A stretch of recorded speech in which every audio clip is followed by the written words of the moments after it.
rasa ya. Ya, tapi kalau kita sampai memihak seperti membabi buta ya yang jangan lah ya kan, karena ideologi tertentu, oh dia seideologi sama aku maka harus enggak, bukan di situ. Keberpihakan kita itu lebih ke manusiawi ya, karena rasa kemanusiaan gitu. Masa sih ada praktek di sana, praktek trafficking kita biarin gitu, itu ya enggak lah. Kita harus memihak pada yang korban. Ada perbudakan gitu kan istilahnya kemarin ada perbudakan modern. Apa sih perbudakan modern itu? Itu gara-gara ditemukannya orang yang dikurung dalam terali gitu ya, terali besi di Bupati Langkat kemarin kan ada muncul perbudakan modern. Sebelumnya juga ada itu di pabrik apa ya di Tangerang dulu ada sejumlah orang dikurung itu di dalam rumah dan dia mengerjakan pabrik pekerjaan panci. apa? Pabrik panci. Ya, pabrik panci ya di Tangerang atau di Betul, Bekasi. betul. Ya, itu dulu ya. Jadi itu yang disebut perbudakan modern, kata-kata itu muncul ya. Terus kemarin muncul lagi tuh perbudakan modern katanya kasusnya Bupati Langkat itu. Ya, nggak tahulah saya ya. Tapi apapun ceritanya kalau kita memang melihat ada pihak-pihak yang secara kemanusiaan dirugikan, ya kan, karena ada tindakan kekerasan misalnya atau marginalisasi, memang kita harus memihak, otomatis itu biasanya keberpihakan, dan itu sah-sah saja gitu dalam kualitatif seperti itu, tapi tidak sampai karena alasan-alasan biologis misalnya ya, maka kita berpihak kepada ideologi tertentu yang kalau itu sih ya tidak ya. Kemudian asumsi retoris ya soal, jadi ada juga sih orang membedakan antara kuanti dan kuali itu karena bahasa ya, bahasa penelitian, bahasa yang digunakan gitu dalam laporan-laporan penelitiannya gitu ya. Jadi kalau dalam kuantitatif ini bahasanya formal, bahasa formal, misalnya apa ya? IYD kan gitu ya, IYD yang harus subjek, predikat, objek. Itu satu. Kalau di kuali pun ya tetap aja IYD itu sih perlu ya. Tapi misalnya satu lagi gaya yang khas ya. Kuantitatif itu selalu kalimatnya pasif. Biasanya gitu. Ya, kalimat pasif. Apa tuh pasif? Kalimat pasif apa ya? Kalau ini biasanya aktif kalimatnya. Masih ingat nggak beda kalimat pasif sama kalimat aktif? Masih Pak. Apa coba? Kalau kalimat aktif dia subjek kalau kalimat pasif subjek dikenai pekerjaan, dikenai verba kata kerja. Contoh. Ibu dicari ayah. Ibu dicari ayah. Kalau pasif aktif, ayah mencari ibu.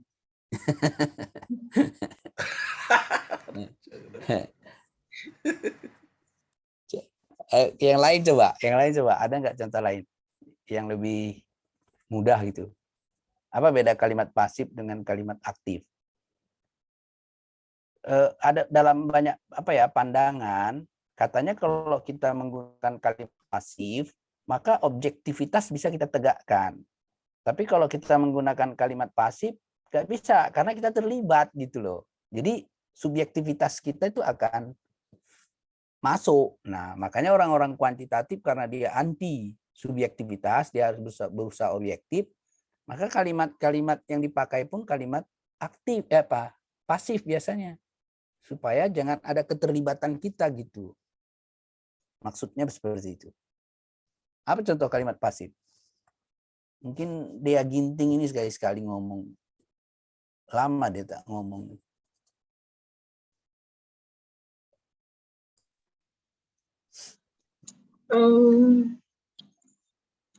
Kalau kalimat aktif, Pak, dia kalimat yang objeknya itu secara real, Pak, dapat dibuktikan. Kasih contoh aja, nggak usah pakai definisi lah. Contoh aja langsung. Contoh kalimat aktif itu objeknya itu dapat diinterpretasikan, Pak. Contohnya Kalau aja langsung. Contoh. Saya pun nggak ngerti. contohnya itu bagaimana, Pak? Contoh kalimat pasif, buat kalimatnya. Kalimat pasif.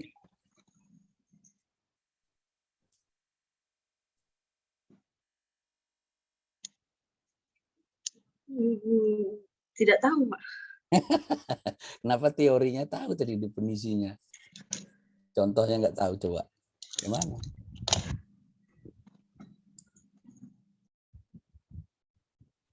Coba. Kalau di kuali kita sering gunakan kalimat aktif. Kalau di sini kalimatnya pasif. Nah, apa bedanya? Siti Auliatun lah, coba. Siti Auliatun.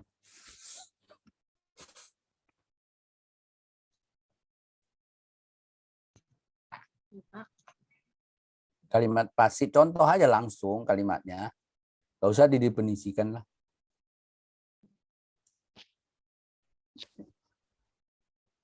Apa ya, Pak? Nggak tahu, saya tanya. Bingung juga. Dia kalau pasif berkaitan dengan suatu tindakan ya, Pak. Semua pakai tindakan lah. Tindakan. Coba. Contoh aja langsung, nggak usah di pengertiannya, nggak usah lah, langsung aja terus contoh. Atau siapa yang bisa lah. Ayo. Berbagi. Coba ya Pak, tapi kalau Ya, suaranya jelas Pak? jelas sekali. Oke, kalau salah ditegur ya. Oh, siapa yang negur? Nah. Kalau kalimat aktif, cuman saya bingung penggunaannya dalam bahasa Indonesia atau bahasa Inggris ya, makanya saya khawatir salah. Kalau Ya, kalimat aktif itu memang subjeknya di depan, seperti yang Bang Doni jelaskan. Cuman contohnya yang lebih, contohnya misalnya anak-anak melakukan kegiatan mandi di sungai, atau anak-anak mandi di sungai, itu apa tuh? atau ayah, itu kalimat aktif. Ya, Ayah ya, membeli ikan di pasar misalnya. Nah, pasar. kalau kalimat pasif, ikan dibeli oleh ayah di pasar. Jadi ayah itu sebagai objeknya gitu. Penekanan objek itu pada si ayah, atau sungai digunakan oleh anak-anak untuk bermain gitu. Atau game online digunakan oleh kebanyakan anak-anak dan remaja, seperti itu. Itu pasif.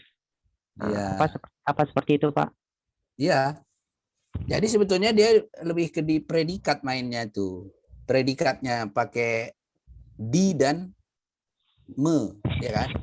Ya. Jadi kalau pakai di dan kata kerja apa namanya? Biasa gitu. Yang satu lagi dia pakai pasif di. Jadi kalau bahasa Inggris to be bentuk ketiga gitu kan? Nah, jadi misalnya itu tadi, ayah membeli ikan di pasar. Ikan dibeli oleh ayah di pasar. Itu pasif ya.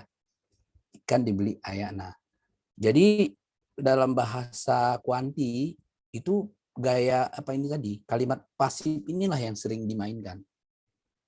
Ya. Kalau pasif maka kita terhindar dari keterlibatan kita sebagai pelaku. nanti takut ada bias ya. Nah, misalnya kan kalau di kualitatif kan kita menggunakan aktif. Jadi misalnya kita yang melakukan penelitian kan namanya juga penelitian kualitatif, yang melakukannya kita. Oleh sebab itu kita menggunakan kalimat kita itu biasanya saya melihat, saya menyimpulkan, saya mewawancarai, saya menuliskan, saya mengatakan, nah gitu. Saya. Di pasif itu nggak dipakai itu. Misalnya telah dibuktikan oleh saya, nggak dipakai. Jadi dibuktikan melalui penelitian ini bahwa kekayaan itu bisa berakumulasi. Wah, misalnya kan. Itu objektif yang seperti itu dianggap ya. Nuansanya itu lebih objektif ketimbang kita misalnya mengatakan bahwa saya sudah melihat bahwa akumulasi kekayaan itu gitu. Jadi agak apa ya, dianggap subjektif. Itu penting loh ya untuk diperhatikan. Nah, terkait dengan bahasa ini juga sangat penting ya dalam kita nulis, kalimat langsung dan kalimat tak langsung. Masih ingat nggak? Langsung dan tak langsung kalimat. Nah, coba lu baca, kasih contoh. Contoh aja langsung. Kalau kalimat langsung,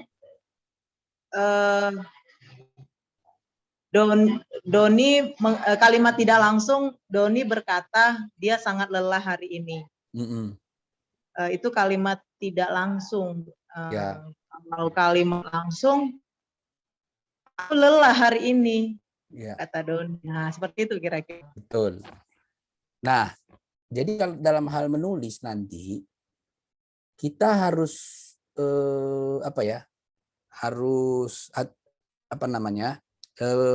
tepat menggunakan, kapan kita gunakan kalimat langsung, kapan kalimat tak langsung, ya. Jadi misalnya kalau kita misalnya ya mengutip wawancara kita dengan seseorang, lalu ucapan orang itu mau kita tuangkan ya dalam tulisan kita, nah maka kita harus membuat kalimat langsung, ya kalimat langsung misalnya bukan kalimat. Jadi kita menggunakan misalnya formatnya itu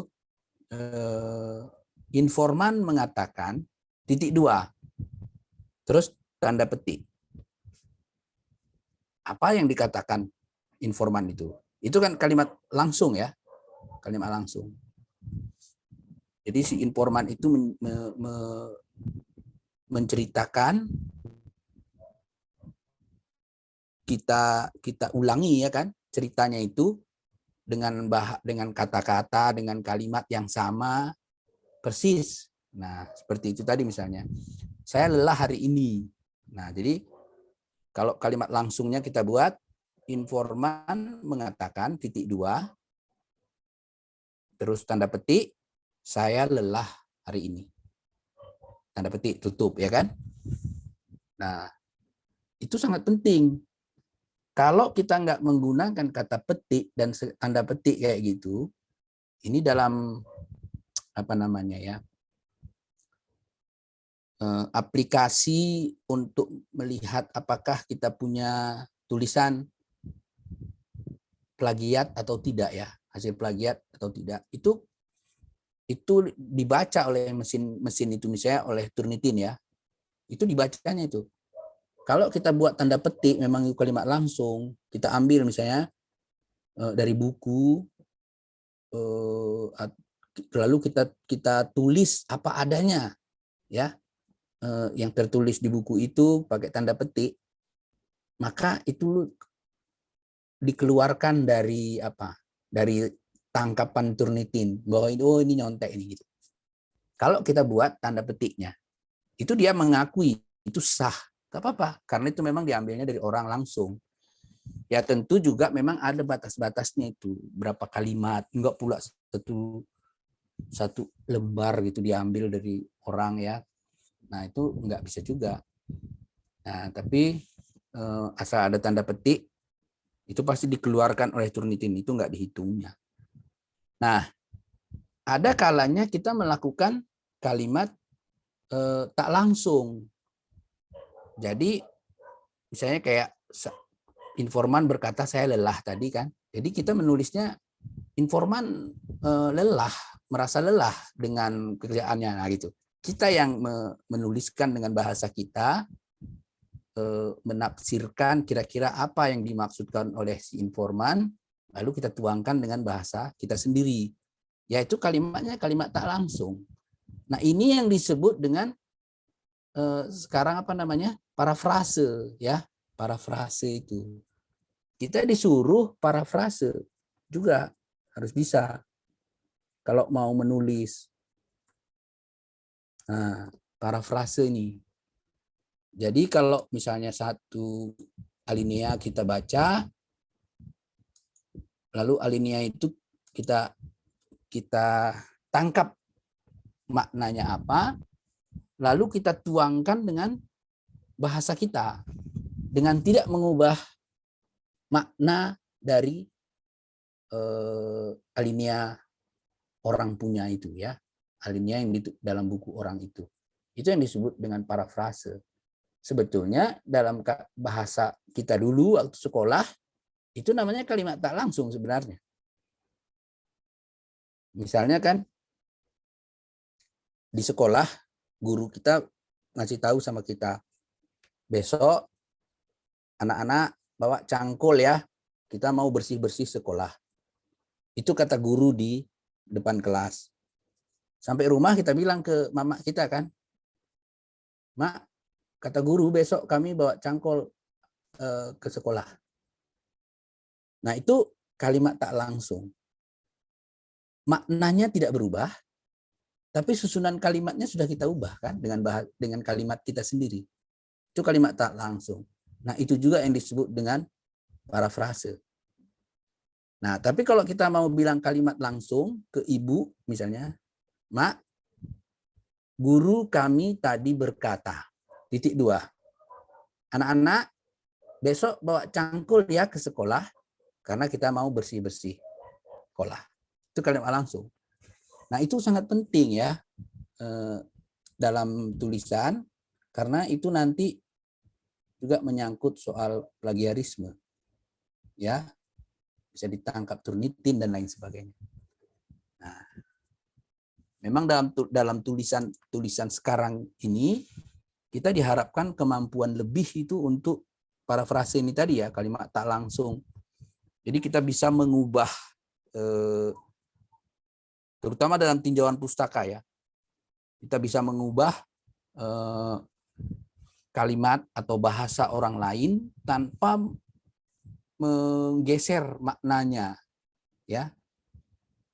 Tapi kita bisa buat dengan bahasa yang misalnya katakanlah yang lebih efektif, yang lebih pas, yang lebih cocok dengan bangunan kalimat yang ada dalam skripsi atau tesis kita gitu. Ya itu sangat penting ya. Nah, untuk yang demikian ini baik kuanti maupun kuali ya sama aja lah. Tapi memang di kuanti kan jarang yang ada kalimat-kalimat langsung. Apa yang dikutip? Orang pakai kuesioner kan. A, B, C, D kan gitu jumlahnya. Kita nggak berbicara mengenai bunyi wawancara orang, cakap orang kan nggak kita rekam. Nggak ada. Nah, jadi soal kalimat langsung tak langsung ini adanya di kuali nih. Ya, di kuali nih adanya yang sangat menonjol gitu kira-kira.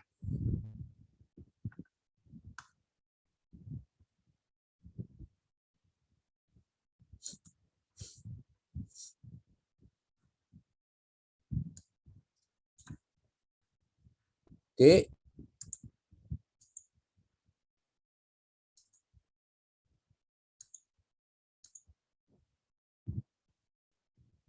Nah, jadi retoris itu ya, retoris itu kan retorika ya, retorika bahasa, cakap-cakapnya gitu.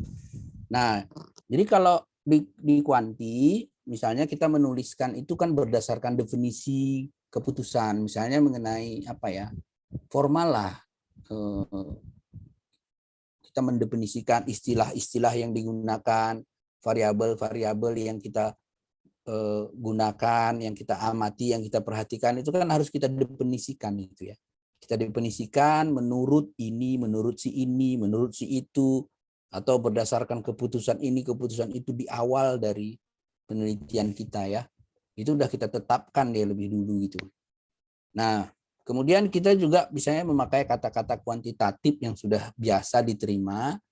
Kata-kata kuantitatif ini ya itulah ya yang sering kita misalnya bahwa variabel A berhubungan secara signifikan dengan variabel B umpamanya.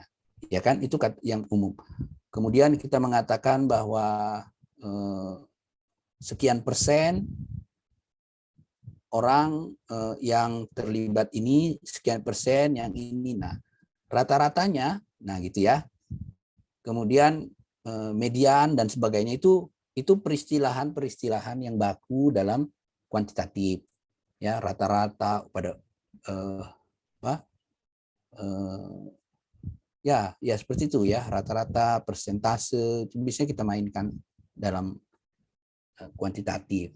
Ini signifikan, ini terpengaruh, berpengaruh dan sebagainya. Nah, tapi kalau di kualitatif itu mengembangkan bahasa pribadi. Kita tidak seperti membuat pidato gitu ya, atau yang terlalu formal, definisi ini, definisi. Tapi kita lebih ke bercerita dengan bahasa kita sendiri gitu. Jadi misalnya ya, ada orang menulis yang sering kita baca tulisan orang itu, kita bisa menemukan itu. Ini tulisan ini pasti tulisan si A nih. Gayanya itu kita bisa tahu tuh. Ini gaya tulisan si ini nih. Nah, begitu juga baca yang lain, oh ini kita kenal ini gaya si ini nih. Nah, itu kan karena ada bahasa pribadi ya yang khas gitu dari penulis-penulis seperti itu. Saya misalnya ya mungkin Anda juga seperti itu. Pernah nggak membaca tulisan Pak Dahlan Iskan? Pernah nggak baca tulisannya? Pernah, Pak. Nah, apa cirinya?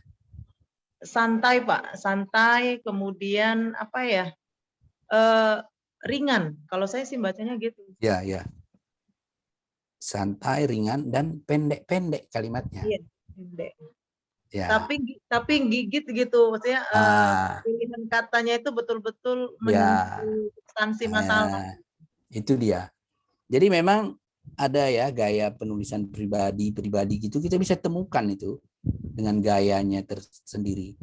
Nah, tetapi kalau misalnya dalam penulisan yang kuantitatif itu kita kadang-kadang nggak menemukan gaya pribadi itu karena dia lebih standar, tulisan itu standar ya. Hampir semua orang yang meneliti penelitian kuanti itu kayaknya bahasanya standar lah.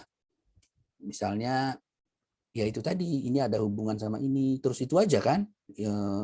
Variabel ini apa? Item pertanyaan sekian, kata tabulasi, lalu tabelnya keluar. Paling nanti berdasarkan tabel di atas, maka bla bla bla bla. Masuk lagi ke item berikutnya, buat tabelnya. Nanti udah ada tabel itu berdasarkan tabel di atas. Gitu-gitu kan. Dia terus berulang-ulang, hampir polanya hampir sama. Seperti itu.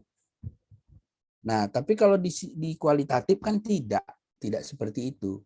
Jadi kemampuan mengimprovisasi itu masing-masing peneliti itu ya yang berbeda-beda itulah. Dia kemampuannya mengimprove ya lain-lain. Kemudian penguasaan pada persoalan tersebut, kemudian jumlah kata-katanya ya, vocabnya itu, pilihan katanya tadi itu, diksi itu muncul di dalam tulisan yang ini tadi. Itu yang disebut dengan bahasa pribadi itu, bukan bahasa pribadi. Kemudian mengembangkan kata-kata kualitatif, memakai kata-kata kualitatif yang sudah diterima Ya mungkin yang disebutnya yang dimaksudkan ini kata-kata kualitatif itu kan kata-kata yang lebih ke bukan pada angka ya, bukan pada misalnya soal banyak, akurat ketinggian, soal bukan ke arah sana kan. Jadi lebih bahasanya itu berbicara secara lebih kepada misalnya ada kerjasama yang baik antara ini dan itu karena para pihak dalam berbicara alot saling mengerti dan gitu-gitulah. Jadi kita tidak berbicara misalnya ukuran-ukuran yang rigid gitu ya, kemudian yang monotun. Tapi kalau di kualitatif ini kan berbunga-bunga kalimatnya itu, enggak monotun. Ya berkembang lah ya. Itu ciri-ciri retoris dalam kuali. Nah, kemudian yang juga penting, ya ada yang tertinggal ini. Ini belum ya. Kok udah sampai ke sana tadi? Udah ke belakang ya. Saya loncat ini apanya, slide-nya. Oke, nanti balik lagi kita nggak apa-apa, karena nggak jadi masalah itu. Nah, jadi misalnya kuantitatif itu kan akurat dan dapat dipercaya melalui kebenaran dan pengujian ya, karena pengujian sudah dilakukan semua kan. Nah, kalau soal itu hampir sama, akurat dan dapat dipercaya melalui pembuktian. Tapi di sini di dalam kualitatif itu triangulasi yang ditekankan ya, bukan pengujian tapi lebih ke triangulasi. Masih ingat kan triangulasi? Apa triangulasi itu? Masih?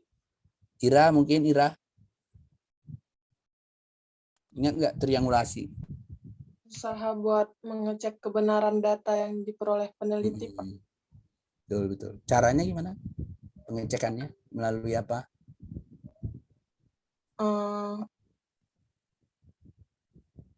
Mungkin jika ada data-data yang bersumber dari internet, bisa dicek langsung dari internetnya. Atau dari jurnal-jurnal lainnya, Pak. Ya, tapi yang penting itu misalnya ya kita mencari second opinion misalnya ya, atau sumber kedua, sumber lain. Ada itu salah satu bagian. Misalnya kita kalau dapat data begini, kita ngambil dari sumber lain apakah juga sama gitu ya. Kita mencari gitu supaya kita tidak mengambil satu kesimpulan secara terburu-buru ya. Jangan sampai kita terburu-buru atau terpaku hanya pada satu sumber gitu. Kita harus melihat atau mengambil data itu dari banyak sumber supaya kita bisa menemukan gitu sesuatu yang lebih masuk akal. Mungkin kita akhirnya tidak menarik sebuah kesimpulan yang tunggal, tapi bisa jadi kita membuat sebuah kesimpulan yang variatif ya, Misalnya bahwa kita mengatakan ada beberapa variasi sih sebetulnya kalau mengenai hal ini, ya kan? Saya menemukan angka 2 macam gitu ya, 2 pendapat, 3 pendapat, 4 pendapat mengenai hal ini gitu. Itu kesimpulan yang kita buat yang boleh dikatakan kan variatif ya. Tidak tunggal, tidak harus tunggal kesimpulannya. Oke. Nah, jadi triangulasi itu salah satu itu. Tapi dalam rangka triangulasi juga termasuk alat-alat pendengaran kita ini kita recheck ya, check and recheck. Salah dengarkah aku? Udah betulkah aku mendengar ini? Jangan-jangan aku sedang peka ini bindeng. Udah betulkah yang ku dengar? Sudah betulkah yang kulihat ini? yang kurasakan ini tepat apa tidak. Nah, jadi mempertanyakan ya, menginterogasi diri kita sendiri itu termasuk dari bagian dari triangulasi itu sebenarnya ya. Kita interogasi diri kita, udah betulnya mataku ini nengok, udah betulkah penciuman aku ini terhadap aroma atau bau yang saya cium tadi gitu misalnya kan. Ini kita mengatakan, oh ini orang ini sedang membakar ini dari penciuman. Udah betulkah ini gitu. Jadi kita nggak hanya langsung mengambil kesimpulan, wah telah ada pembakaran ini jenis ini karena baunya kayak gitu. Tapi kita juga mencek betulkah pembauanku ini kayak gini. Nah itu juga bagian dari triangulasi sebetulnya. Supaya kita menemukan akurasi lah ya, yang lebih akurat gitu. Sehingga dapat bisa dipercaya. Itu kira-kira ya, ini sebetulnya mengulangi mana tadi? Ya ini. Jadi asumsi metodologis ya, asumsi metodologis itu tadi. Tapi kita udah ke bawah duluan tadi. Jadi kalau proses penelitiannya bagaimana kalau kuanti? Kalau kuali, kalau kuanti ini dia nih deduktif.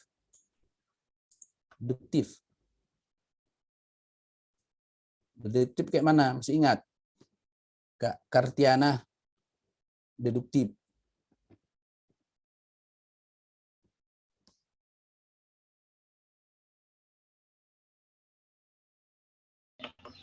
Penarik kesimpulan, Pak.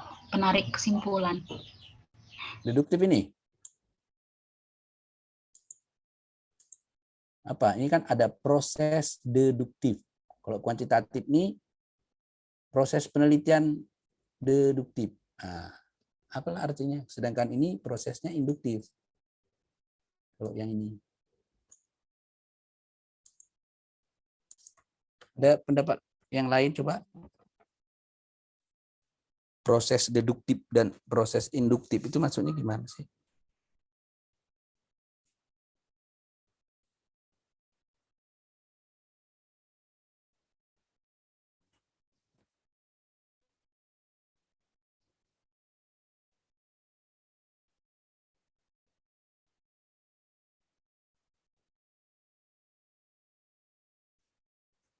Ada? Dari khusus ke umum ya Pak? Yang mana? Yang kuantitatif, deduktif. Ya, apa tadi? Dari khusus ke umum penjelasannya. Deduktif. Iya. Iya kayak Pak. Dari khusus ke umum baru induktif dari umum ke khusus. Terbalik sih.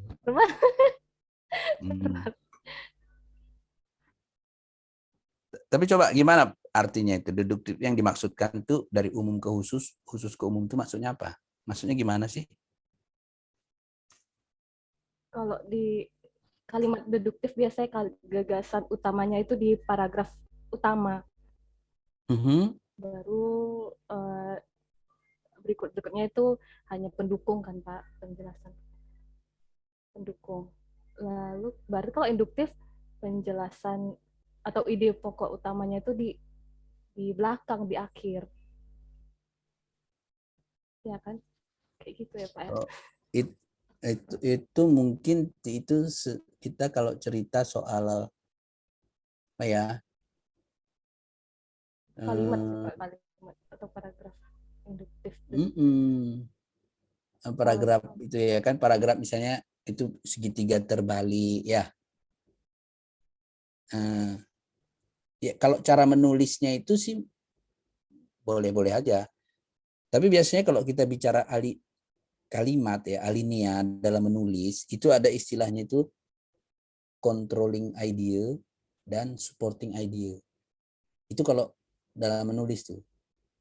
Jadi controlling idea itu biasanya kalimat pertama itu yang kita buat itu akan mengontrol kalimat-kalimat berikutnya. Ya, misalnya kita bilang begini. Jalan ke desa itu jelek. Itu kalimat pertamanya. Maka kalimat berikutnya itu harus menunjukkan, mendukung pernyataan kita jalan ke desa itu jelek. Jadi misalnya jalan ke desa itu jelek. Dari utara, selatan, masuk ke desa itu jalannya berlobang-lobang. Dari barat lebih besar lagi lobangnya, berlumpur. Nah, lumpur ini mulai dari kilometer sekian sampai kilometer segini. Ya kan? Dari arah timur keadaannya lebih berat lagi. Udah berlumpur, ada penggenangan air di beberapa titik. Nah, jadi itulah kira-kira yang lumpur, genangan air, debu dan segala macam itu adalah data-data yang terkandung dalam supporting kalimat ya, kalimat pendukung itu. Jadi kayak gitu. Itu untuk kalimat sih yang kayak gitu biasanya. Kalau deduktif, proses induktif ini kan proses penelitian. Apa maksudnya? Coba. Saya perlu juga ini kayaknya tahu nih. Jangan sampai salah lah. Apa maksudnya itu? Proses deduktif. Dalam kuantitatifnya apa nih? Proses apa?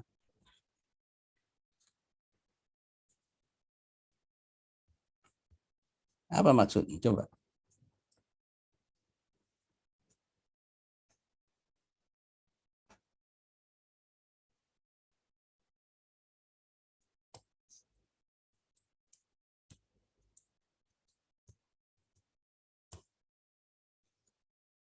Kan ini pernah didengar kan?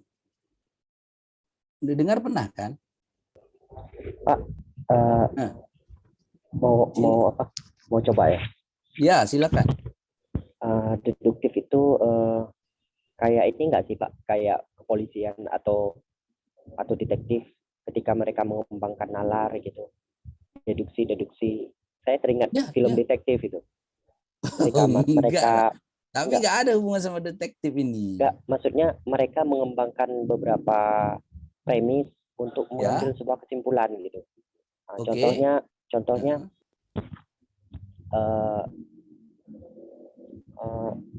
semua manusia akan mati seperti itu. Bisa. Terus? Kita di dalam Zoom ini adalah manusia. Kita akan mati seperti itu. Ya, bisa. Kalau induksi, ya kebalikannya. Dari beberapa yang umum kita bawa ke khusus. Kalau tadi kan pengembangan dari beberapa premis yang khusus. Kalau induksi dari yang umum kita bawa ke khusus. Contohnya mahasiswa Fakultas USU ngantuk ketika kuliah. Ya. Mahasiswa Fakultas Unimed ngantuk ketika kuliah gitu. Yang ketiga, mahasiswa Universitas Arya Medan ngantuk ketika kuliah. Kesimpulannya dari yang umum-umum tadi, mahasiswa ngantuk ketika kuliah. Itu kesimpulannya. Apa seperti itu, Pak? Ya, karena itulah yang dari khusus menjadi umum. Kan khusus Medan Area, khusus USU, khusus Unimed. Karena itu semua mahasiswa ngantuk, maka kuliah ngantuk. Itu induktif. Iya. Proses induktif. Nah, kalau deduktif dari khusus ke umum.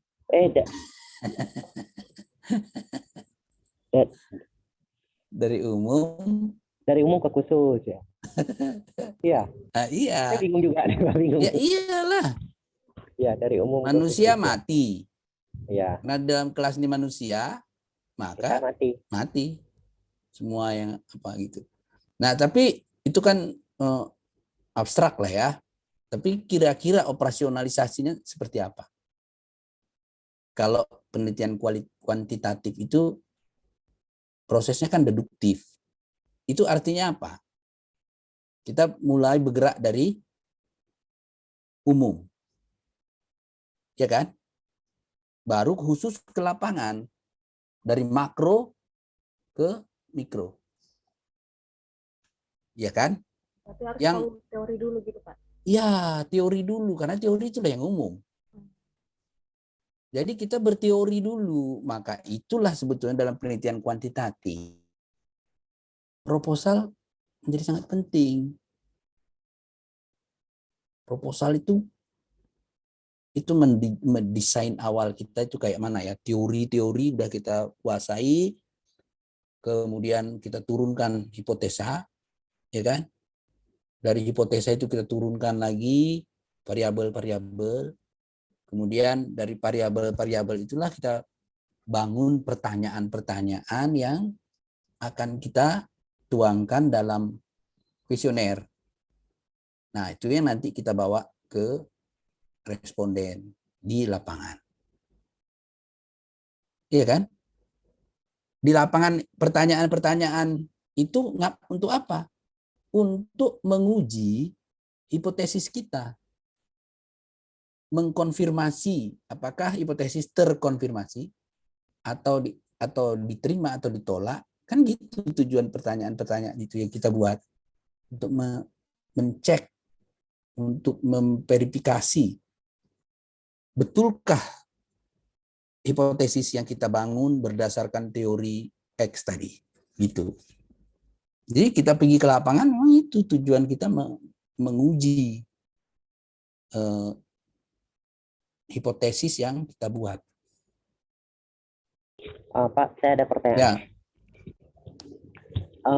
Kalau apa ya? Ini asumsi ya, asumsi opini saya. Apakah berarti kuantitatif itu lebih akrab atau lebih intim dengan keilmuan yang eksak seperti itu? Yang pengujian itu konstantanya itu jelas real gitu, tetap. Matematika, MIPA, biologi, eksak lah. Beda dengan ilmu-ilmu humaniora, ilmu sosial seperti kita yang lebih memiliki makna menggalinya itu lebih bagus dengan kualitatif. Apakah seperti itu maksudnya, Pak? Betul. Jadi kalau emang betul, berarti pertanyaannya apakah kita harus baku dalam memahami perbedaan teknik penelitian kualitatif, kuantitatif, memahami induksi, deduksi? Karena kalau kita lihat ini secara pemikiran para filsuf zaman dulu, mereka kan tentu tidak berangkat untuk memikirkan sesuatu atau untuk merangkum sesuatu dengan metode, mungkin mereka menggunakan metodenya, tapi mereka tidak belajar. Oh, ini induksi, ini deduksi. Oh ya, betul. Ini kuantitatif. Betul. Kalau emang betul, berarti ruh dari penelitian itu nanti ketahuan setelah kita melakukan penelitian. Kenapa, Pak? Kalau sekarang itu ditentukan dulu, kamu mau pakai kualitatif atau kuantitatif. Sedangkan dia mungkin nanti bingung gitu ya. Ketika dia berangkat dengan metode kualitatif, dia menamakan itu kuanti. Padahal ruh penelitiannya itu adalah kualitatif. Kenapa harus dibedakan seperti itu, Pak? Padahal kan kalau dulu-dulu kan sebelum dibagi-bagi seperti ini, orang ya udah melakukan penelitian atau bebas saja. Bebas melakukan sebuah berpikir gitu. Metode mereka berpikir menghasilkan sebuah kesimpulan, hasil dari penelitian atau hasil dari pemikiran para filsuf. Kenapa kita dibedakan sekarang, Pak? Malah tambah bingung gitu, tambah rumit. Gimana itu, Pak? Gini, sebenarnya kan dari kerja karya-karya ilmiah yang dilakukan oleh para katakanlah ilmuwan filsuf zaman dulu itu, terus ahli-ahli yang belakangan ini kan dari situ dia dipelajari. Oh, ternyata ada yang bekerja kayak gini. Dia menerapkan ilmu-ilmu, metode-metode yang terdapat dalam ilmu alam ke dalam ilmu sosial. Ya kan? Dia menggunakan rumus-rumus, statistik, misalnya dan sebagainya untuk melihat hubungan A dan B diukur dengan angka, dengan ini, dengan itu. Tapi ada juga yang nggak kayak gitu. Lalu oleh orang ini dinamai, ya kan? Ini namanya kualitatif, ini kuantitatif. Kan sebetulnya dia nggak mau menyalahkan, ya kan? Cuman karena kita sudah tahu ada dua jalur kayak begini, nah kan lebih baik kita dari awal kita perdalam yang mana. Jangan kita campur, karena kalau dicampur contohnya ya, misalnya ini. Dia realita itu objektif, tunggal. Kalau ini ganda, subjektif. Kan udah berbeda kan? Misalnya kalau harus objektif, berarti harus dikorbankanlah yang subjektivitas itu. Ganda tadi nggak ada. Ya, misalnya ada anak-anak di situ sedang lempar-lempar batu. Kita harus lihat itu, kita pastikan lempar batu itu main-main apa berkelahi. Nggak boleh kita bilang tergantung dari mana ngelihatnya. Itu sedang berkelahi apa sedang main-main. Nah, kuantitatif nggak mau itu. Pilih salah satu, bermain-main apa berkelahi. Nggak bisa kita bilang, kalau lihat dari sudut ini, sebetulnya mereka main-main. Nggak ada rumusnya. Mau dimasukin kemana menganalisisnya? Nggak ada. Nah, jadi harus pasti-pastilah. Kalau memang itu namanya sedang main-main, mereka ya main-main. Anak-anak bermain-main, lempar-lempar batu. Jangan itu dianggap sebuah perkelahian. Udah. Gitu dia. Itu yang dimaksud, makanya kita perlu membedakan supaya jangan nanti sewaktu kita gunakan objektif, realita itu di waktu tunggal gitu ya, nanti sesuatu yang lain ganda gitu. Nah, ya, tapi sekarang memang ada upaya, misalnya dengan paradigma konstruktivis, ya, mix method. Jadi kuanti dan kuali itu dicampur. Nah, tapi pencampurannya pun sekarang ini kan ada polanya itu, kurang-kurangnya 2 lah ya polanya. Misalnya kuanti dahulu, kuali belakangan. Nah, ada satunya lagi kuali dahulu, kuanti belakangan. Ada yang kuanti duluan, kuali. Nah, kalau kuanti duluan berarti dia deduktif. Kuali hanya untuk suplemen gitu loh, melengkapi, tambahan. Tapi kalau misalnya kuali duluan, baru kuanti belakangan, maka kita menganggap kuali itu induknya, kuanti sebagai suplemennya gitu loh, pelengkapnya. Ada polanya seperti itu. Nah, tapi ada juga misalnya kan, kalau dalam etnografi, nggak ada orang bicara kuali kuanti sebenarnya. Kalau etnografi ya. Di situ prinsipnya mana yang bisa diangkakan, diangkakan. Yang nggak diangkakan, jangan paksa diangkakan gitu. Nah, di situ kalau misalnya sesuatu hal yang perlu penafsiran ganda, tafsirnya digandakan. Jadi nggak ada satu, kalau memang realita itu ganda, ya udah harus kita lihat ganda. Gitu. Kalau di etnografi nggak terlalu memikirkan kuali kuantis sebetulnya. Walaupun kadang-kadang orang mengatakan etnografi itu kuali. Ya biar aja, itu kan pendapat-pendapat banyak ya. Nah, jadi mana yang bisa misalnya mau diangkakan, mau diukur dengan asumsi-asumsi yang ya itu dia. Ini kan Creswell punya ya, yang saya ambil ini si John Creswell. Creswell inilah yang getol juga dengan, bukan getol ya apa ya. Dia juga mengikuti perkembangan sehingga ada mixed method. Lalu dia pun membuatlah mixed method. Tapi dalam bukunya yang ini nih, ini terbit tahun 2012 buku ini ya. Jadi dia bilang, saya nggak menganjurkan pakai mixed method katanya. Walaupun saya sudah saya nggak menganjurkan, tapi metodenya kalau mix itu kayak begini. Itu diperlukan orang yang katanya sudah pengalaman dan sebagainya. Tapi di bukunya yang terbit belakangan terakhir, dia sudah lebih jelas membedakan 3 itu, kuanti, kuali, mix, gitu. Nah, mungkin perjalanan intelektualnya ya, perjalanan intelektualnya yang berkembang, akhirnya dia bisa memisahkan dengan jelas. Jadi kuanti itu paradigmanya positivis, kuali itu bisa interpretivis atau yang lain. Kemudian untuk yang mix itu adalah konstruktivis. Nama paradigmanya. Itu ditulis oleh Creswell.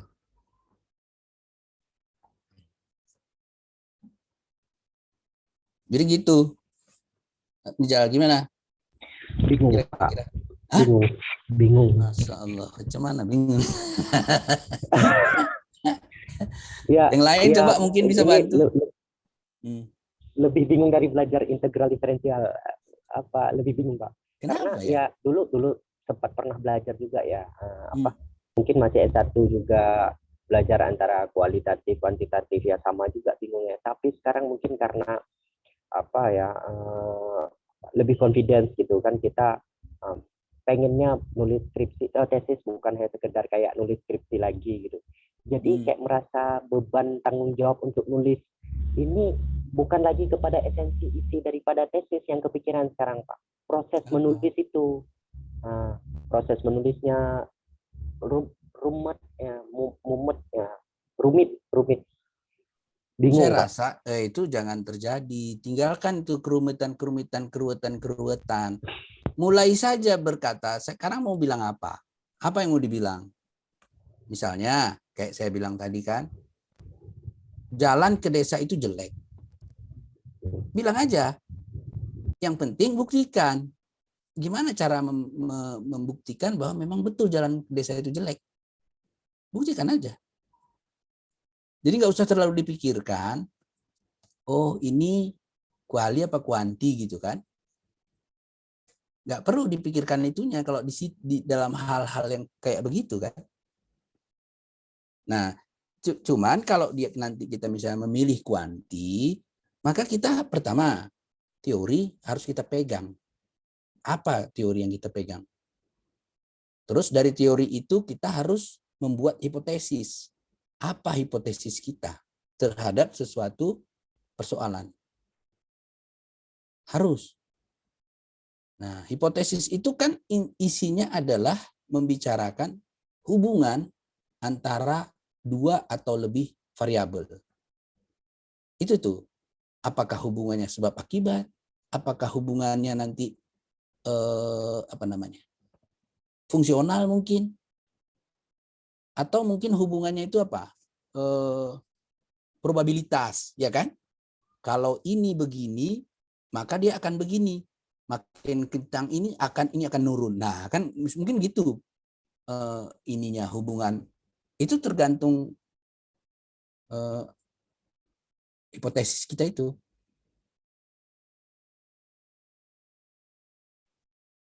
Iya kan? Nah, itu kalau di kuantitatif harus di awal. Harus di awal. Nah, karena terus nanti bagaimana kau mengujinya? Itu pertanyaan terus penguji. Akan ku uji ini di dalam satu populasi yang kayak mana populasinya? Oh, populasinya kayak gini. Nanti dari populasi itu apa seluruhnya mau ditanyain atau menjadi responden? Oh tidak, aku akan mengambil sesuai petunjuk teknik sampling. Apakah stratified sampling atau apakah ini, apakah terserah nanti gimana gitu. Itu harus kita rancang sejak awal. Nah, kan gitu. Terus hipotesis itu kan kemudian diturunkan sebagai variabel-variabel. Dan variabel kemudian diturunkan menjadi pertanyaan-pertanyaan dalam kuesioner. Penguji akan tanya, mana kuesionermu? Nah, ini kuesionernya. Misalnya, pertanyaan nomor 1 sampai nomor 10 itu untuk variabel ini. 11 sampai 20 untuk ini. Artinya satu variabel itu akan kita gunakan 10 pertanyaan misalnya. Kan gitu. Itu makanya dalam penelitian kuantitatif membangun proposal itulah pekerjaan paling berat. Apabila nanti proposalnya sudah jadi, lalu lulus di waktu diuji, itu artinya 75% riset itu udah selesai. Karena nanti kan tinggal udah ada kuesioner, pergi ke lapangan. Pergi ke lapangan pun kan kita nggak mesti kita yang turun. Kita bisa rekrut enumerator. Oh, misalnya responden yang mau dijumpain ada 100. Kita perlu rekrut 10 lah. 10 enumerator. Supaya nanti satu orang enumerator bisa mewawancarai 10 responden. Udah. Tapi aku mau cepat 10 mungkin sehari nggak bisa. Naikkanlah 20 enumerator kita bayar. Bisa. Nanti enumerator mewawancarai, kuesionernya dibalikkan sama kita. Ya udah terkumpul sama kita, tinggal input SPSS. Ya kan? Kalau udah SPSS kan udah biar SPSS sendiri mikir, kita nggak usah mikir lagi. Dia yang nyari, nanti kan keluar datanya gini. Ya udah. Kita baca, nggak ngerti kali kita baca, bisa tanya konsultan. Udah. Nanti kan keluar tabelnya. Yang seperti ini, sekian persen, yang segini, ini. Kemudian nanti hubungan ini sama ini. Nah, itu kan ada analisis yang tersedia gitu di dalam SPSS. Jadi itu makanya kalau sudah ujian proposal, lulus, udah tamat itu. Kalau kuantitatif, udah tamat. Karena tinggal 20%. Ya kan bikin tabel. Berdasarkan tabel di atas, bla bla bla bla bla bla. Satu. Bikin tabel berikutnya lagi. Berdasarkan tabel di atas, bla bla bla. Dalam pembahasan dibahas, ini ada hubungan sama ini. Menurut si ini memang itu ada hubungannya. Seperti yang terjadi di Afrika. Nah, itu juga ada berhubungan yang sangat kuat. Ini sejalan juga dengan pendapat si Polan yang penelitian di Italia. Udah. Memang gitu dia. Kesimpulan bahwa hipotesis ini hubungannya signifikan. Ada hubungan. Kan memang gitu. Jadi kerjaan dari menginput ke SPSS itu pun kalau kita nggak ngerti bisa minta tolong orang. Bisa minta tolong, ya kan? Nah, kemudian udah keluar nanti kurang ngerti kita membaca datanya juga bisa ditanyain. Kita cuma misalnya membahas saja dengan bacaan-bacaan kita. Udah. Selesai, kan cepat. Kuali nggak mungkin itu dikerjain ke orang, nggak bisa. Karena kepalanya lain sama kepala kita. Proses analisis dalam penelitian kuali itu di kepala kita ini, bukan di kepala komputer. Nah, berarti kan mesti kepala kita yang dipakai, nggak bisa kepala enumerator. Nanti lain. Gitu. Jadi memang berbeda. Apa yang bingung coba? Kan nggak bingung tuh, Jal. Apa bingungnya nih, Jal? Ya kalau sudah terkonstruksi semua dalam pikiran kita, mampu membedakan dengan sangat dengan sangat runut antara kualitatif kuantitatif, mungkin nggak bingung, Pak. Tapi kalau ini masih mungkin baru masih lihat juga ya, baru lihat juga mungkin ya. Akan coba saya lebih ikuti lagi mata kuliahnya lagi, ini kan masih 4 pertemuan, Pak. Iya, gitu ya. Tapi nggak apa-apa, bingung itu tanda proses menuju pemahaman lah. Bingung dulu, habis itu kan nanti udah mengerti ya. Oke. Jadi kami yang semester 2 ini, Pak, langkah yang bisa kami tempuh untuk mencoba memulainya itu gimana, Pak? Kan kalau katanya kan semester 3 gitu boleh mulai gitu ya. Kan minggu lalu saya menampilkan yang itu kan, penulisan proposal kan. Minggu lalu ya. Ya, alur bagan gitu ya. Alur. Alur. Nah, ya itulah dipikirkan. Kan di kuliah ini isinya adalah kuliah kayak gini, bercakap-cakap, diskusi, baca buku. Untuk apa? Baca buku itu untuk memperoleh teori, konsep-konsep atau vocabulary gitu ya tentang sesuatu hal. Kemudian metode-metode dan juga data-data ya. Data-data, angka-angka yang update lah dan sebagainya. Kan itu kerja kita di waktu kuliah. Semester 1, semester 2. Itulah kerjaan kita. Dan diskusi. Diskusi itu wajib sebetulnya hukumnya di antara sesama. Cobalah buat diskusi. Ya kan? Kalau saya ingat, saya mengerjakan itu loh dulu. Jadi waktu diskusi itu memang kita offline kan di zaman itu. Memang waktu S2 itu kita sering diskusi di mana ada rumah kosong ke situ, di mana ada warung situ. Ada kadang-kadang kalau kawan kita kaya disewakannya hotel. Di hotel kita berdiskusi gitu kan. S2 banyak yang kaya dulu. Jadi seperti itu. Kalau sekarang kita udah ada teknologi. Bukalah Zoom. Buka Google Meet. Ayo kita diskusi yuk mengenai ini, mengenai ini. Kurang diskusi kali, Pak. Ya itu maksud saya. Kayak napsi-napsi gitu loh. Napsi-napsi aku mau jadi ini diam-diam. Terlalu kompetitif. Sekarang ini zaman sekarang bukan kompetitif loh. Kolaboratif. Itu yang diutamakan.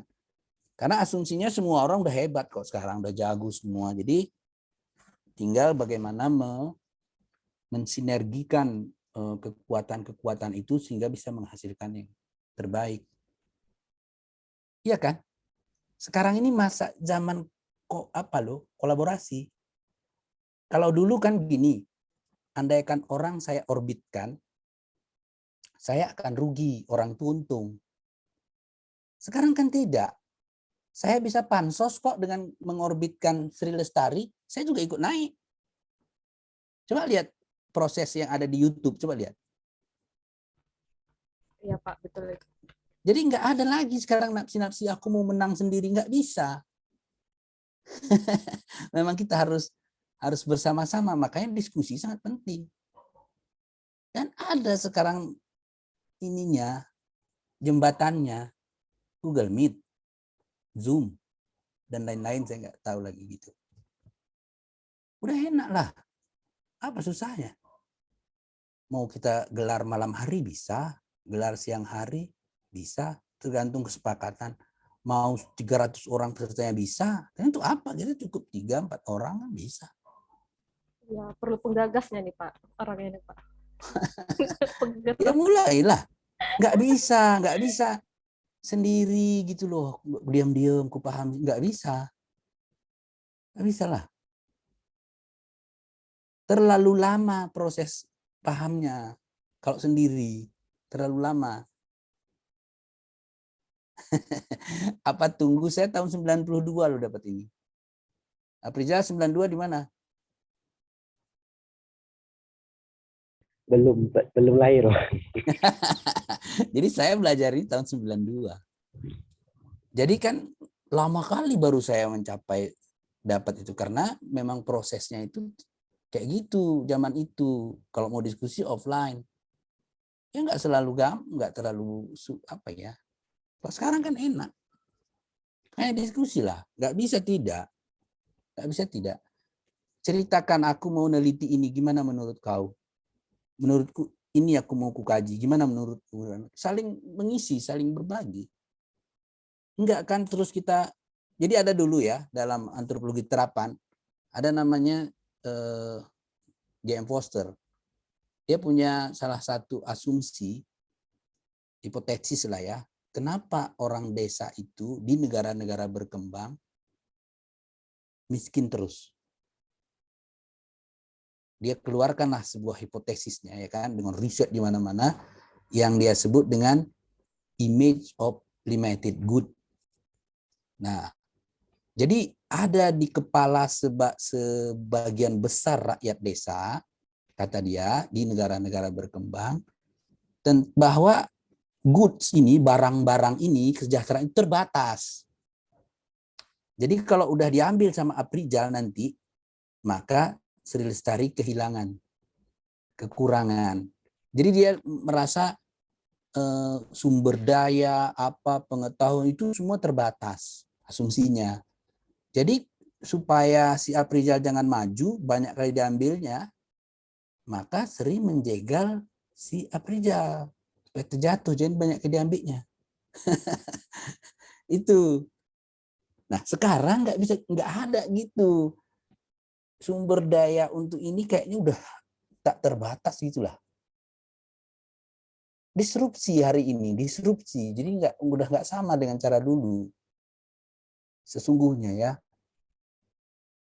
Saya mempelajari dari orang-orang yang YouTuber itu ya.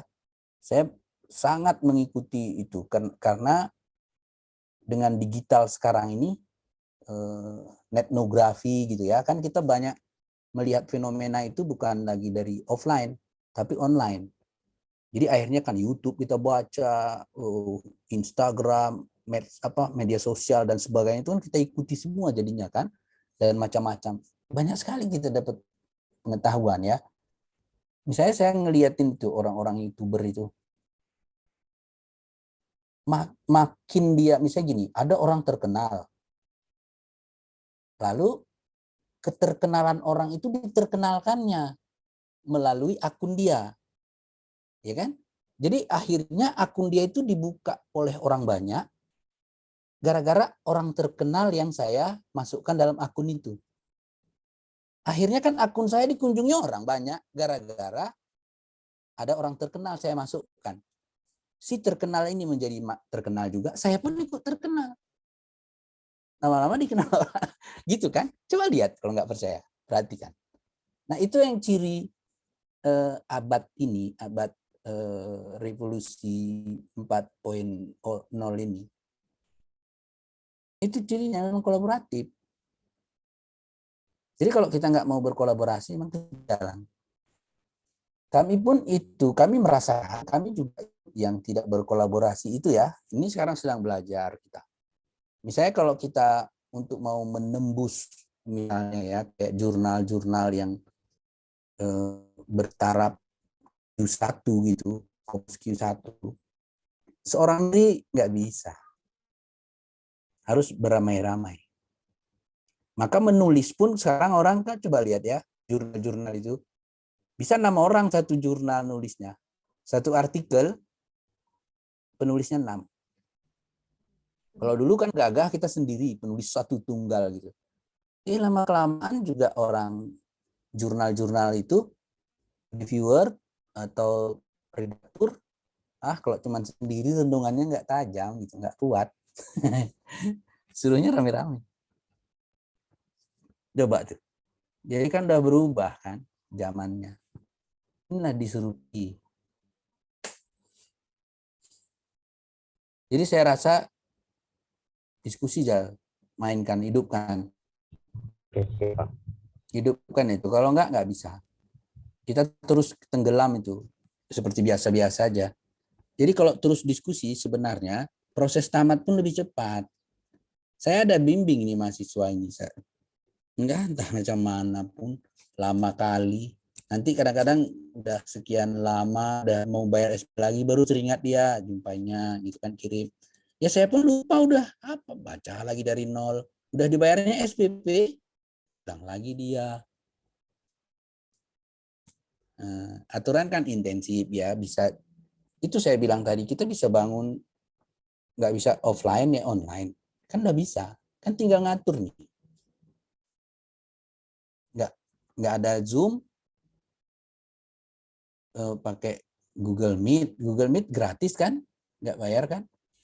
Nah. Apa susah? Nggak ada susah kali. Kalau mau untuk diskusi ya sekarang ini nggak ada susahnya. Padahal itu diperlukan gitu. Kalian juga bikin jurnal kan untuk bisa maju kan nanti kan? Harus bikin apa kan? Artikel kan? Iya katanya Pak. Iya, mesti. Ya kan memang udah mulai dari sekarang.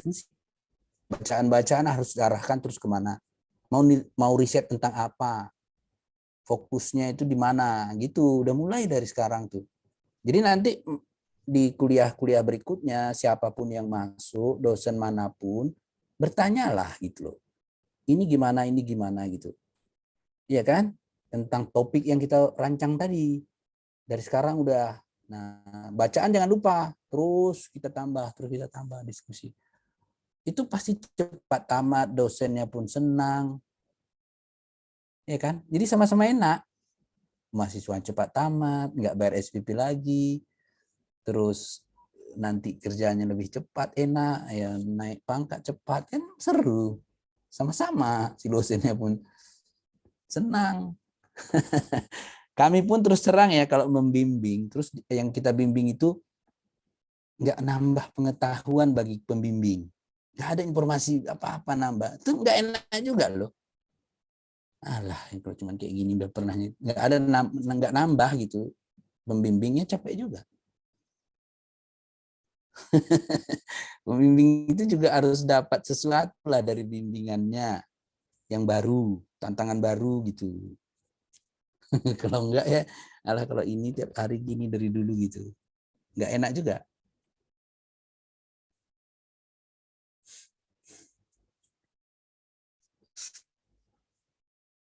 Jadi gitu. Mungkin beda-beda dosen, Pak. Ada sebagian dosen mungkin ya pola pikirnya kayak Bapak gitu, pengen nambah pengetahuan. Ya. Tapi ada sebagian dosen malah kalau kita sampaikan sesuatu ya salah bagi dia, salah. Ya, biar. Jangan pikirin. Yang gitu kan membebani kalian kan. Buang. Pikirannya itu buang. Ayo kita terus jalan aja. Jangan dipikirin. Oke, siapa? Nanti nggak tamat. Ya, cuma bayar SPP rajin. Cuma rajin bayar SPP aja. Emang nyumbang ke Usuni, emang kurang miskin apa Usuni? Dari ini kan Pak, dari semester 1 sampai semester 2 ini masih sangat kurang sih progres S2 usus sosiologi, nggak ada diskusi-diskusi apa gitu tentang tema-tema tertentu, nggak ada, nggak hidup. Ya itulah, kan saya bilang buatlah. Iya, kan sebagai yang baru kan, semester adean, lihat yang sebelumnya kirain ada aktifnya, rupanya gitu juga nggak ada, ya udahlah. Buat aja, ngapain dipikirin. Dulu kamu pernah ngajak saya diskusi mengenai apa? Perempuan dulu ya, untuk kesehatan itu ya? Iya Pak, tapi kenapa nggak mainkan?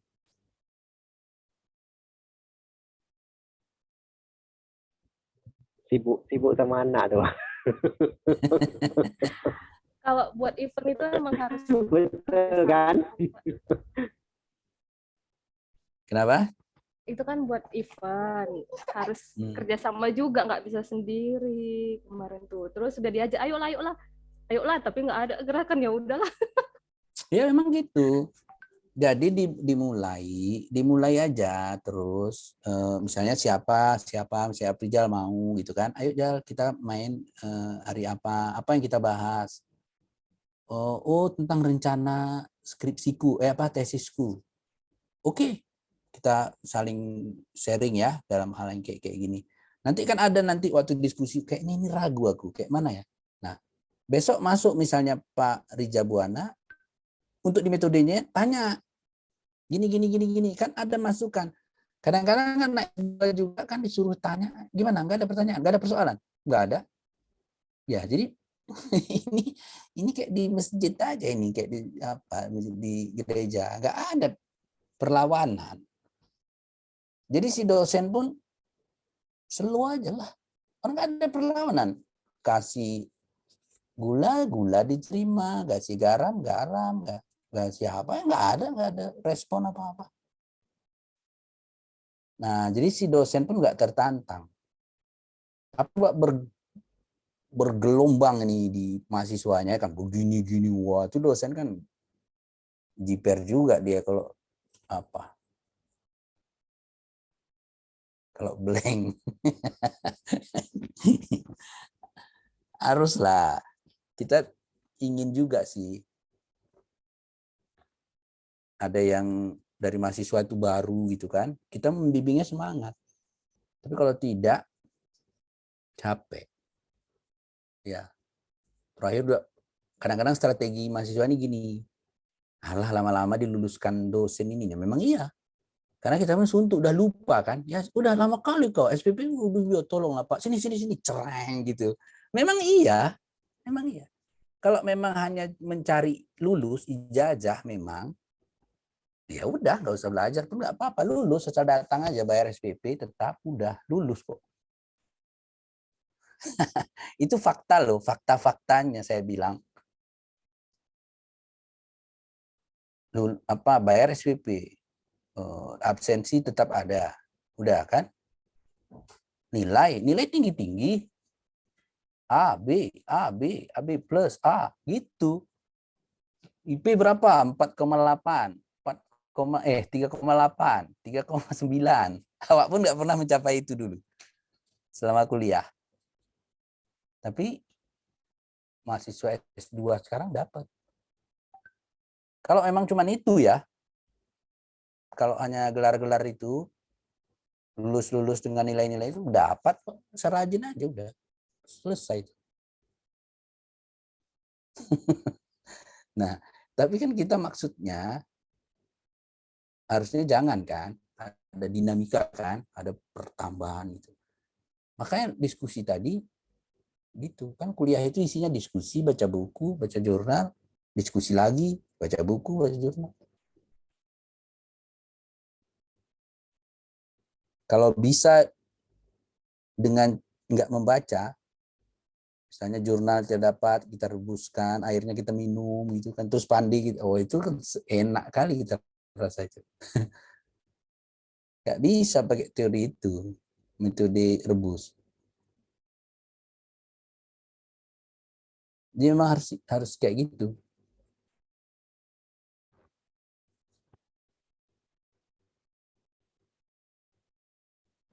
Jadi janganlah sampai gara-gara belajar metode ini malah jadi bingung kok, Jar. Kalau itu nggak bisa bikin tesis gara-gara ini metode. Ya, kalau sekarang bikin aja lah Pak. Kalau kalimat terakhir Bapak yang saya tangkap, ya bikin aja, jalan aja bikin dulu. Aja. Betul. Mau nyemplung paret, ya udah. Betul. Memang gitu.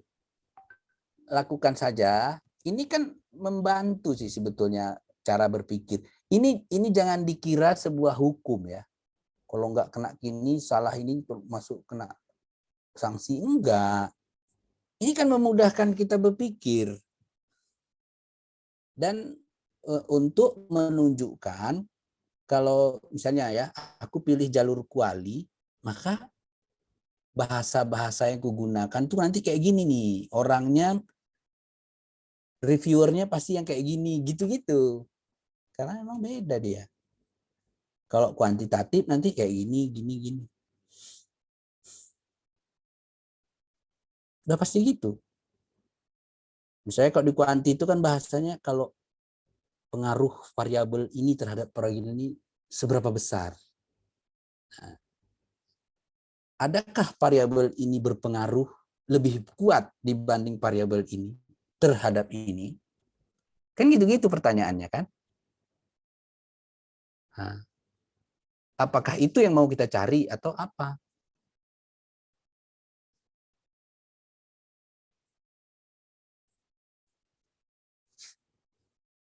Mungkin yang lain sedikit lagi, 15 menit lagi ada waktu kita.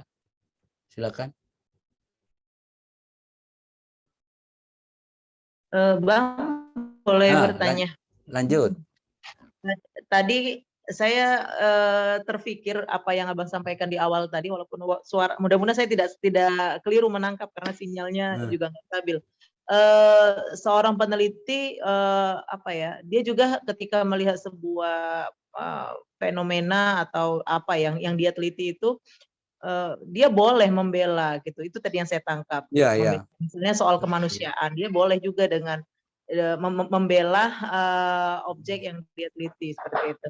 Nah, Pemihakan ya. iya, pemihakan. Tapi saya Ya. teringat lagi dengan ilmu sosiologi itu salah satu ciri sosiologi itu kan bebas nilai gitu. Betul.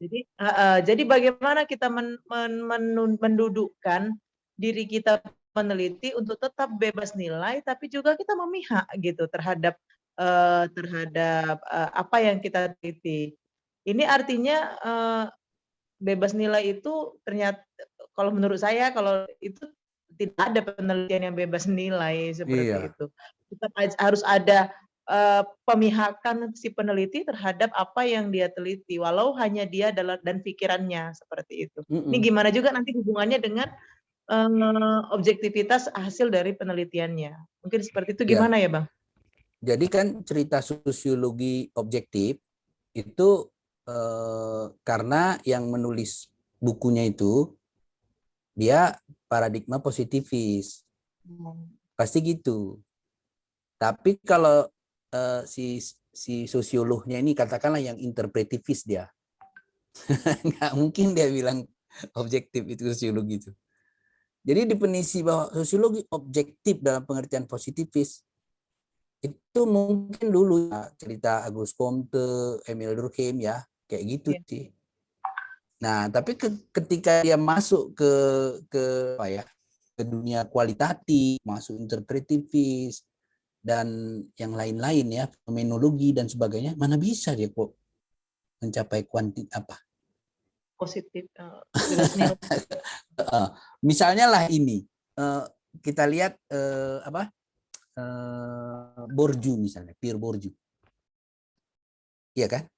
Macam dia dalam kajiannya itu bagaimana misalnya kepentingan aktor yang berubah-ubah, bertarung dalam sebuah arena social field gitu. Itu kan sangat tidak sangat tidak objektif gitu. Ya, jadi nggak Foucault misalnya. Nanti cerita-cerita objektif seperti yang rumusan yang dibuat oleh Emile Durkheim.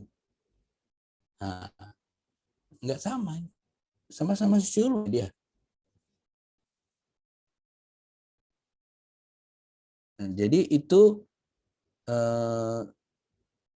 nggak usah khawatir kalau kita ngambil nanti metode kualitatif, ya udah memang kayak gitu, kualitatif itu. Kita ada keberpihakan, tapi keberpihakan kita pun nggak sembarangan. Kemanusiaan itu yang kita pihaki. Kita nggak mau misalnya ada penindasan ya kan, kekerasan pada kelompok tertentu, genosida, masa sih nggak mihak kepada yang korban, ya kan? Nggak bisa, walaupun memang dia dulu jahat nih orang ini karena merusak ini, ya tapi kan nggak harus dibunuh, misalnya kan? Jadi hal-hal semacam itu pasti terjadilah. Udah kualitatif boleh buat, kita pasti nggak bebas nilai, nggak bisa.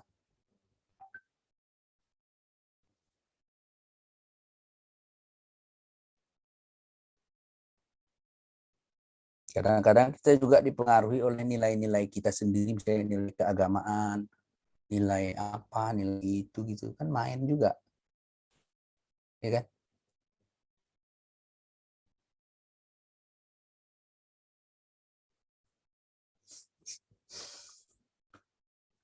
Sila yang lain soal diskusi kayak apa kayak misalnya bisa dibahas. Ini kan diskusi belum ada nih.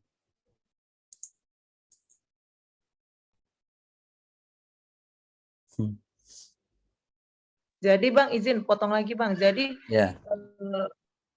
pernyataan ciri sosiologi yang bebas nilai itu artinya mengalami perubahan sesuai dengan perkembangan teori yang ada ya, Bang. Maklum lah.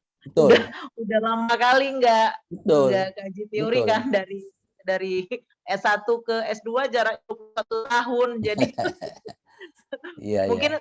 kalau adik-adik yang fresh graduate ini mungkin lebih fresh ya. Kami dulu nggak pernah belajar teori posmo gitu, baru tadi belajar teori posmo baru ini Tahun kan berapa baru tamat? tahun 2001 Bang, waktu itu belum begitu berkembang. Sudah ada sih, cuman belum begitu tajam kayaknya gitu. Iya, iya. Belakangan cuman baca-baca lewat internet, lewat Mm-mm. infografis seperti itu. Ternyata jauh lebih menggigit teori-teori posmo itu kalau yang saya pahami dibanding dengan teori-teori klasik sosiologi gitu yang Ya, kadang-kadang membuat kita jadi nggak dinamis gitu. betul. Jadi Jadi kalau posmo salah satu apa ya? Posmo ini kan seringkali dia mendekonstruksi salah satu cirinya ya. Misalnya ini kebenaran yang kita anggap selama ini, itu dipertanyakannya. Kok mesti gitu kebenarannya? Apa mesti gitu? Itulah pertanyaan, itulah mendekonstruksi kan. Salah satu ciri posmo itu mendekonstruksi. Mempertanyakan apa yang sudah kita anggap benar selama ini, itu kita pertanyakan. Nah, jadi kayak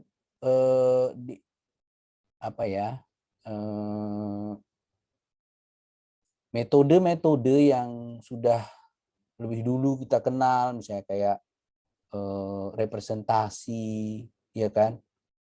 Itu juga dipertanyakan. Oh, kita misalnya harus memilih sekian orang baru representatif, itu juga dipertanyakannya. Kenapa mesti gitu? Siapa yang bilang ini benar? Nah, misalnya kan, itu kan posmo tuh ciri-cirinya. Kenapa mesti kayak gitu? Siapa yang bilang? Apa betul kayak gitu? Kayak tadi kuliah kan,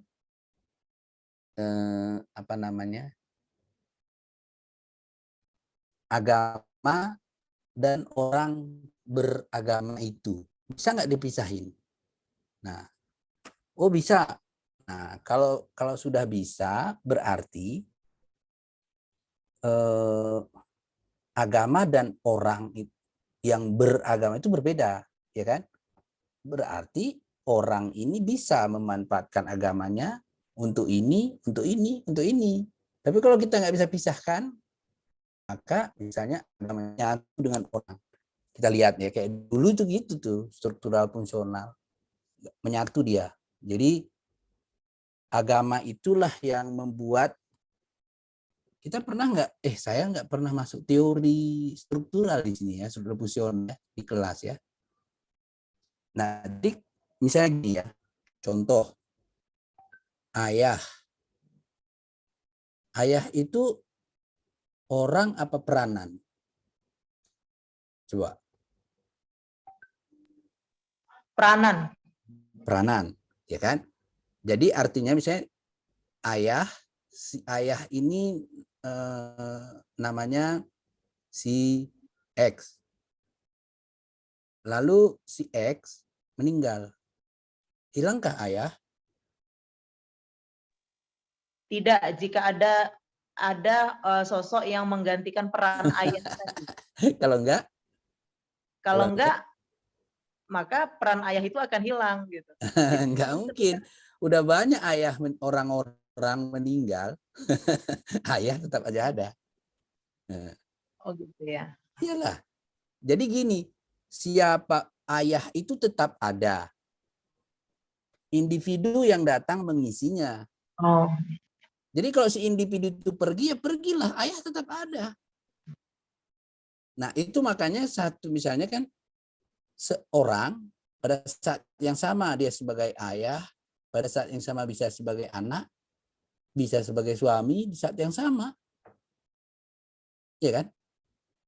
Nah, berarti antara ayah sama individu itu bisa lepas. Kalau kita bisa sudah lihat lepas kayak itu, ya kan, berarti tidak lagi kita seperti struktural fungsional selama ini, karena kita sudah mempelajari strukturasi sebenarnya Giddens. Giddens memisahkan itu dengan tegas itu. ya kan, dipisahkannya dengan gitu kuat dan mencari hubungan dua itu, individu dengan struktur atau dengan peranan itu baru kita bisa menjelaskan ya kenapa orang misalnya agamanya sama tapi yang satu beringas satu enggak gitu. Kenapa? Nah, agamanya sama. Kenapa bisa lain-lain? Nah, jadi dengan kayak gitu kita bisa melihat. Dan itu dibawa oleh aliran yang baru tadi, pemikiran-pemikiran baru, posmo, strukturasi dan sebagainya itu. Kalau dulu kan enggak melekat, kita lihat kayak ya Emil Durkheim lah, atau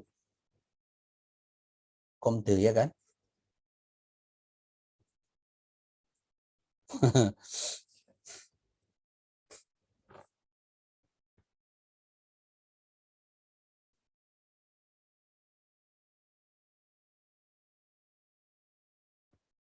Gimana? Cocok kan? Nah, udah hilang kayaknya. Cocok lah Bang. Belajar lagi nih Bang. Banyak skip. Iya. Tapi nggak apa-apa sih, menarik gitu. Jadi perkembangan teori sosiologi itu kan emang kayak gitu kan. Yang terakhir misalnya mulai masuk ke Foucault, ya kan, Giddens, itu kan udah lain sama sekali dengan yang pernah diajarkan Emil Durkheim.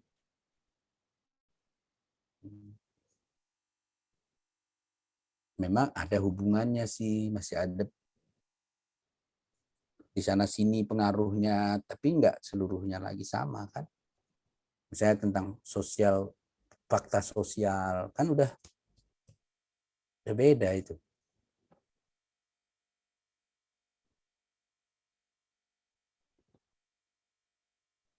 Doni gimana, Ketua? Ya Pak. Gimana? Nggak ada komen? Enggak ada komen Pak.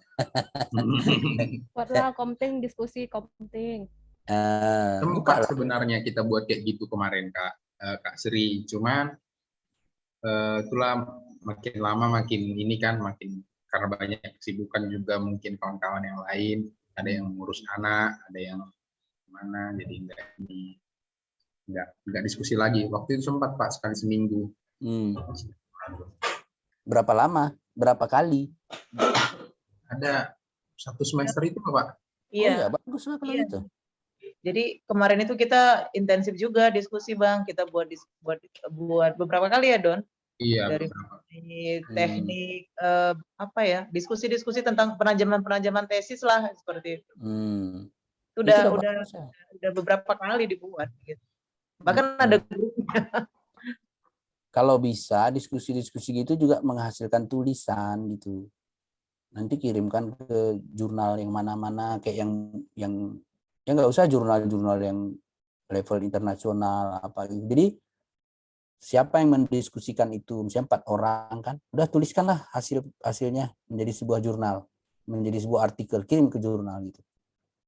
Supaya ada hasilnya, nampak. Jadi itu jadi semangat juga kita gitu loh.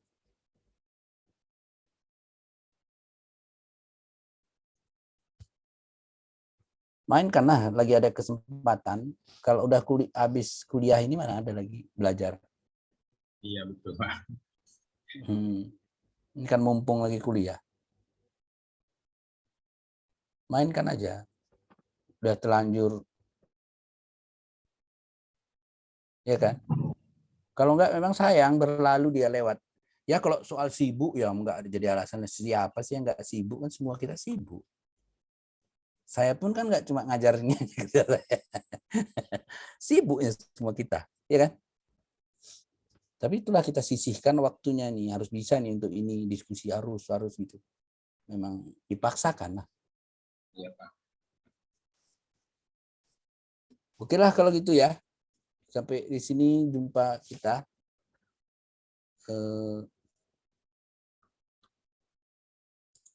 Saya rasa udah. Oh, ini sedikit lagi ya. Statis ya. Kuantitatif itu desainnya statis. Ya, kalau sudah dirumuskan proposal, dalam proposal itu nggak bisa diubah-ubah. Proposal itu nggak bisa diubah-ubah lagi. Nah, kalau ini bisa. Karena dia dinamis. Rumusan masalahnya bisa berubah. Ya, metode-metode yang bisa berubah. Kalau ini nggak boleh. Kuanti. Nggak boleh diubah-ubah. Nah, ini pengelompokan dilakukan sebelum penelitian. Ya, kalau ini di lapangan penelitian. Konteks penelitian bebas, di sini terkait konteks. Nah, ini si Aprijal tadi tanya, inilah dia nih bedanya. Jadi memang berbeda. Tapi kalau kita penelitian ya udah, mainkan aja apa yang dikerjakan, mau dipersoalkan. Udah itu aja dulu. Oke ya. Ya, Pak, habis perjumpaan kita, Pak. Ya, untuk Sayang kali, Pak. periode ini. Hah? Nggak bisa ditambah, Pak. Kita ya tetap aja bisa berhubungan, diskusi segala macam, jalan aja, nggak masalah. Ya, untuk saya tetap aja mau dan lebih mau lagi kalau saya dapat juga informasi yang baru gitu kan dari mahasiswa. Saya suka